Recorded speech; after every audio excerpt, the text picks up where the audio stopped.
திருவிருந்து அப்படின்னு வேதாகமத்தில் பெயர் கொடுக்கப்படலை, ஆனால் இதை முக்கியப்படுத்துகிறாங்க. திருவிருந்து. திரு என்றால் என்ன?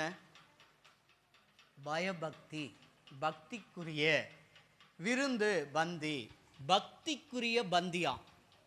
இந்த திருவிருந்து என்றால் பக்திக்குரிய பந்தி, பக்திக்குரிய விருந்து, பயபக்திக்குரிய விருந்து.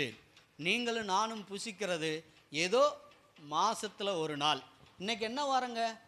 இன்னைக்கு முதல் வாரம் ஒரு ஆபோஜன பந்தி, அவ்வளோதான், முடிஞ்சு. இப்படித்தான் நம்ம. ஆனால் பயபக்தி நமக்குள்ள இருக்கிறாதா? இந்த பந்தியை குறித்ததான ஒரு பயம் நமக்குள்ள காணப்படுகிறதா? அல்லது நாம் கொரிந்தியர் புஸ்தகத்தில் 1 கொரிந்தியரின் புஸ்தகத்தில் சொல்லப்பட்டது போல நம்முடைய வாழ்க்கையில் நாம் தற்பரிசோதனை செய்து அபாத்திரமாய் நான் பானம் பண்ணாமல் இதை நான் புசிக்கிறேன் என்று நாம் சொல்ல முடியுமா? எனக்கு அன்பான தேவனுடைய பிள்ளையே, இன்றைக்கு நீங்களும் நானும் பயபக்தியோடு கூட இந்த பந்தியை நாம் அனுசரிக்க வேண்டும்.